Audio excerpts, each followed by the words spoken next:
안녕하세요. UA 진로진학센터 박성철 대치센터장입니다. 오늘은 저희 대치센터에서 3월달 한 달 동안 진행했었던 신학기 컨설팅 관련된 내용을 하다 보니까 이제 뭐 고1부터 N수생까지 우리가 진행했던 내용들 중에서 좀 핵심적인 요소들 모아가지고 간략하게 후기 뭐 그런 걸로 영상을 만들도록 하겠습니다. 저희가 이번에 3월달 컨설팅을 하면서 일단 1차적으로 학부모님들이랑 학생들한테 준비물을 먼저 받았거든요. 준비물을 먼저 메일로 받고 그 내용 검토한 다음에 직접 만나서 일부는 저희가 줌으로도 진행을 했었는데요. 만나가지고 이제 그 준비물에 대한 내용들 다 준비하고 나서 컨설팅을 진행했었습니다. 준비물은 첫 번째로 생기부 받았고요. 그 다음에 모의고사 성적표, 그리고 겨울방학 동안에 1월, 2월 달에 포트폴리오, 뭐 학원이면 학원, 뭐 과외면 과외, 혼자 한 거에서 공부했던 그런 내역들 받아가지고 이 학생이 어느 정도 어떤 부분에 대한 내용들을 중심으로 해서 공부했는지 그거 찾아봤고요. 마지막으로 학생이랑 학부모님께서 원하셨던 그 문의사항, 궁금한 사항들 그 내용까지 받아가지고 컨설팅을 진행했습니다. 크게 점검을 해보니까 점검 요소라고 하는 게 뭐 한 3가지 정도였던 것 같아요. 뭐 지원 대학, 전공, 희망 진로, 기본적인 거, 요 3가지에 대한 거랑 기존에 내가 받았던 성적이 몇 점 정도였는데 그 성적에 이 정도의 생기부 내용이면 지원이 가능할까 안 가능할까 그거에 대한 내용들, 그거랑 그다음에 이제 2월달에 1월달, 2월달 그 2달 동안 공부했었던 내용들에서 공부의 총 양이나 질이 괜찮았던 거냐, 그거에 대한 내용들을 판단받고 싶어 하셔가지고 그것들 중심으로 해서 컨설팅을 진행을 했습니다.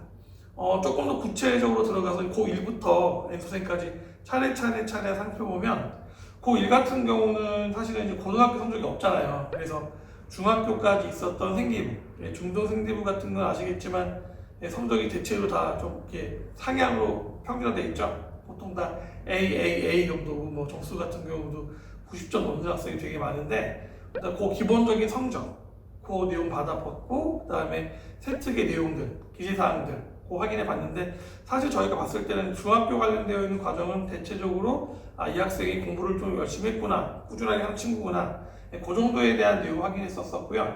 그 다음에는 사실은 이제 겨울방학 때까지 준비한 거, 그래서 1월달, 2월달에 고등학교 1학년 입학하기 전까지 선행에 관련되어 있는 내용들을 어떻게 준비하고 있었는지 그거에 대한 걸 좀 더 자세하게 봤던 것 같아요. 뭐 예를 들면 뭐 수학 같은 경우에 1학년의 경우에 이제 수상하를 배우게 되는데 수상하 중심으로 했을 때 우리가 이 기본적으로 커리큘럼 진행이 어떻게 됐는지, 뭐 상하를 뭐 어떻게 운영을 했는지, 어떤 학생 같은 경우는 원투, 뭐 심한 경우는 미적까지 하는 학생들도 있거든요. 그 내용들 선행에 대한 요소가 얼마나 됐는지 확인을 한번 해봤고요.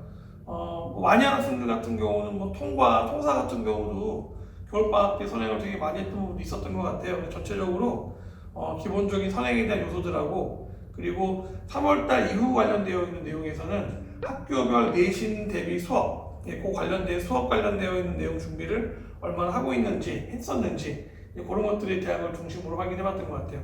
뭐 편차가 있기는 있는데 고 1학생임에도 불구하고 대치동에서, 대치동 리포트니까 대치동에서 공부를 하는 학생을 보니까 대략적으로 한 55시간에서 60시간? 그 정도, 60시간 그 정도에서 주당 공부 시간이 나왔던 것 같고요.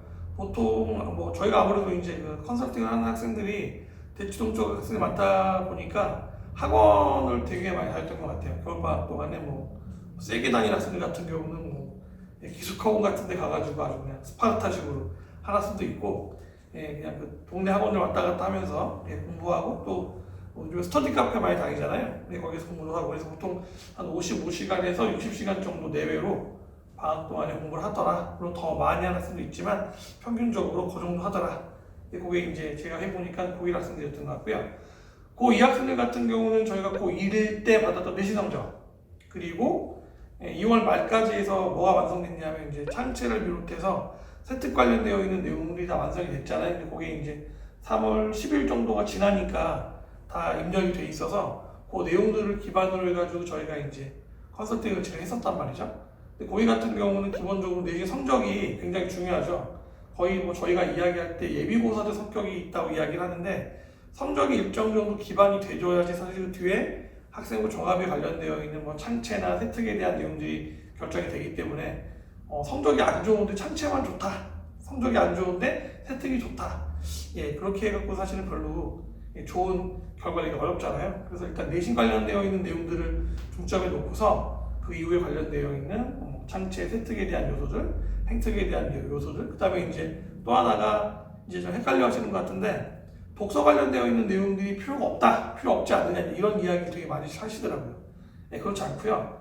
독서 관련되어 있는 내용도 우리가 이제 창체 쪽에 있는 요소 중에서 자유활동 관련된 내용들이나 아니면은 진로 관련되어 있는 내용을 녹여가지고 설명할 수도 있고요. 그 다음에 세특 관련되어 있는 내용에서 내가 했던 보고서라든지 발표에 대한 내용들도 확장시키는, 좀 깊이 들어갈 수 있는 그런 부분에서 독서를 활용해주면 굉장히 좋다. 독서에 대한 거를 배제하는 것은 바람직하지 않다. 그런 이야기를 되게 많이 썼던 것 같아요. 보통적으로 보면은 전체적으로 몇몇 학생들 같은 경우는 생기부 관련되어 있는 구성들을 잘 한 학생도 있는데, 한 10명 중에서 8명 정도는 거짓말 아니고 창체나 아니면 뭐 관련된 세특 관련 요소들이 조금씩 다 좀 모자랐던 것 같아요. 저희 봤을 때. 이유야 여러 가지 있겠죠. 코로나 때문에 활동 자체가 많지가 않아서 그랬을 수도 있고, 아니면 학생들이 이제 관련된 그 생기부 내용들을 내신 공부를 하다 보니까는 상대적으로 창체나 세특 관련되어 있는 내용들 준비가 좀 덜 돼 있어서, 특히 보고서 관련되어 있는 내용 설명이 좀 단순하게 내용만 나열되어 있는 경우도 있었는데, 그런 부분들은 학생의 진로라든지 자기가 좋아하는 영역에 대한 걸 연결시켜서 연계시키거나 심화되는 형태로 보고서나 발표, 토론 같은 게 나오면 좋겠는데, 그게 잘 안 되는 학생이 많았던 것 같아요. 그래서 이제 올해 고1로 올라온 학생 같은 경우는 탐구가 이제 본격적으로 돌아가기 때문에, 저희 수업 시간대에서 이과 학생 같으면 과학 같은 경우엔 물화생지, 물화생 이런 식으로 3개면 3개, 4개면 돌아가게 되는데, 거기 관련되어 있는 내용들을 진행을 할 때 반드시 보고서나 발표나 토론에 대한 내용들을 연결시켜서 심화할 수 있는 내용들로 전개하면 좋겠고요. 물론 전제가 되는 건 성적에 대한 내용과 아울러서 관련되어 있는 내용도 결합시킬 수 있도록 그런 노력을 했으면 좋겠다, 그런 생각이 듭니다. 그 다음에 보통 고3 같은 경우도 마찬가지인데, 고3도 보면 1, 2학년 내신 성적에다가 창체나 세특, 그리고 이제 특히 고3 같은 경우는 모의고사 성적 관련되어 있는 걸 조금 더 추가해서 확인해봤어요. 사실은 이제 고3 올라온 학생 같은 경우도 지금 3월 모의고사 이번에 보는 거, 3월 모의고사 전까지 2학년 때 봤었던 6월이나 9월이나 11월 달에 보는 그 모의고사를 따로 준비하고 보는 학생이 별로 없거든요. 다 내신하느라고 바쁘기 때문에. 그래서 저희가 확인할 때는 보통 교육청에서 보는 2학년까지 봤던 일반적인 모의고사는 학생의 현재 전투력에 대한 내용들을 확인해 볼 수 있는 정도인 거고, 실제로 진짜 딱 성적이랑 연결될 수 있는 수능이랑 관련된 것을 보기에는 조금 미흡하거든요. 근데 이제 고3 올학생들 같은 경우는 그래도 이제 관련되어 있는 내용들 종합적으로 점검을 해봐야 되니까, 저희가 일단 11월 달 거에 대한 내용 확인을 한번 해보고, 이때는 이제 저희가 등급은 보지 않고요. 거의 원점수에서 내가 몇 개 틀리는지, 어느 부분을 틀리는지, 그런 부분에 대한 내용에 중점을 둬서 상담을 하게 됐습니다. 그리고 성적 이미 다 나와 있는 1, 2학년 내신 성적, 창체, 세특, 모의고사, 그것보다 더 중요한 거는 1, 2월 달에 준비했던 겨울방학 선행에 관련된 요소들, 특히 이제 제가 강조하는 거지만 탐구 관련되어 있는 내용들, 정시를 준비를 하는 학생들 같으면 탐구 관련되어 있는 내용들 준비가 돼 있어야 올 여름에 여러분들 중에 수시 학생부 종합 전형을 준비를 하건 논술을 준비를 하건 여러 가지 전형에 대한 내용들을 준비를 할 때 하다못해서 생기거나 자기소개서 쓸 그 시간이 빠지기 때문에 시간이 좀 많이 밀리게 되거든요. 그러면 보통 여러분들이 여러 과목들 중에서 탐구 과목을 마지막에 밀어서 진행하는 경우들이 많거든요. 그렇게 되면은 상대적으로 탐구 공부량이 적어져서 수능 때까지 완성이 안 된 상태로 시험을 보는 경우가 많단 말이죠. 그래서 제가 주로 강조하는 게 이제 겨울방학 때 조금 여유가 있다고 생각이 됐을 때 탐구를 제대로 해주는 게 되게 중요하다.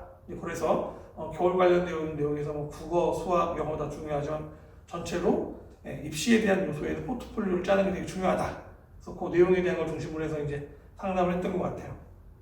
그리고 N수생들, N수생분들 같은 경우도 많지는 않지만 이번에 컨설팅 했던 학생들 중에서 한 10%, 15% 내외가 그랬던 것 같은데, 이분들 같은 경우도 보면은 다 정시만 할 것 같지만 그렇지 않거든요.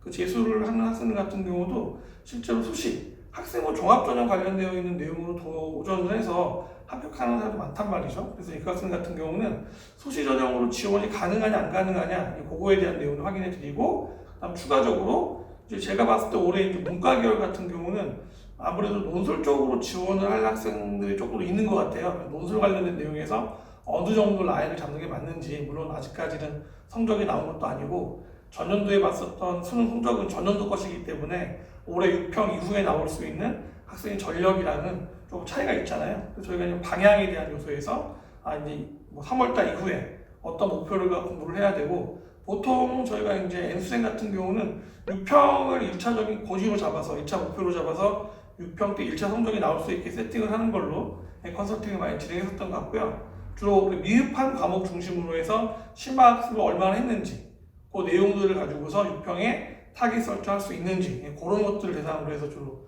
설명을 했었던 것 같아요. 보통 다 똑같진 않지만 등급상으로 봤을 때 한 3등급 때에 3.9 그 정도 영역까지, 그 학생들 같은 경우는 6평 데이터까지 해서 거의 웬만하면 그 성적을 낼 수 있게 바로, 그리고 나서 6평 이후에 조금 모자라거나 좀 준비가 덜 돼 있는 내용들 심화해서 반복적인 학습을 통해서 점수를 높이는 방향으로 진행을 하자고 이야기 많이 했었고요. 4등급이 안 되는 학생들, 4등급, 5등급 학생들 같은 경우에 이제 N수생 같은 경우 있잖아요. 그러면 그 친구 같은 경우 사실은 기초 과정이 좀 준비가 덜 된 거죠. 뭐 국어도 그렇고 수학도 그렇고 영어도 그렇고 기초 과정이 모자란 편이기 때문에 그 학생들은 너무 이제 그 점수를 딱 내야 될 시점을 6평이한테 박아놓고서 세팅을 하면 너무 급하게 진행되기 때문에 오히려 그런 경우는 조금 더 여유를 가지고 봄까지, 5월달까지는 기본적인 과정들을 맞출 수 있도록 내용들에 대한 플랜을 짜주고 거기에 맞춰가지고 공부할 수 있는 것들을 관리할 수 있게, 그런 식으로 해서 저희가 기본적인 3월달 컨설팅을 진행했었습니다. 실제로 이제 진행했었던 각각 개별적 사례들이 있겠죠. 뭐 1학년, 2학년, 3학년 N수생 관련해서 개별적인 사례들도 따로 시간을 내가지고 저희가 그 유튜브로 해서 개별적인 걸로 뭐 이름이 나가거나 개인정보가 없는 형태로 해서 이런 정도 데이터를 가지고 있는 학생이면 어떻게 준비를 해서 이 시기에 무엇 준비를 하면 더 좋은지, 결과적으로 맨 마지막에 갔을 때 학생부 종합전형에 대한 내용으로 볼 게 맞는 건지, 아니면은 뭐 학종이 안 될 것 같아서 정시로 간다든지 논술을 추가로 고려해 본다든지, 그런 구체적인 사례들을 하나씩 가지고 와서 뒤에 이어지는 유튜브 상황에서 설명해 드릴 수 있도록 하겠습니다. 간단하게 저희가 이제 3월 달에 신학기 관련해서 그 실제로 진행했었던 컨설팅 간략한 후기 알려드렸는데, 뭐 1학년부터 N수생까지 좀 많은 내용들을 짧은 시간에 이야기하느라고 저도 지금 정신이 헷갈리고 있지만 잘 구분하셔가지고 자기 학년에 맞춰서 내 친구들 3월 달에 이렇게 공부한 내용들에 대해서 상담을 받았구나, 그 정도에 대한 내용까지만 여러분들이 확인할 수 있다면 성과가 있지 않을까 생각을 하면서 다음 시간에 아주 구체적인 사례들을 가지고 와서 그 내용들을 바탕으로 해서 유튜브를 또 찍도록 하겠습니다. 아마 그 중간 정도에 아마 여러분들 이번에 뭐 3월 모의고사 관련되어 있는 내용들, 그 다음에 이제 우리가 그 달별로 어떤 준비를 해야 될까, 그거에 대한 영상도 아마 이어서 진행될 것 같은데요. 계속해서 확인해 주시면 더 좋은 정보를 자세하고 친절하게 설명해 드리도록 노력하도록 하겠습니다. 감사합니다.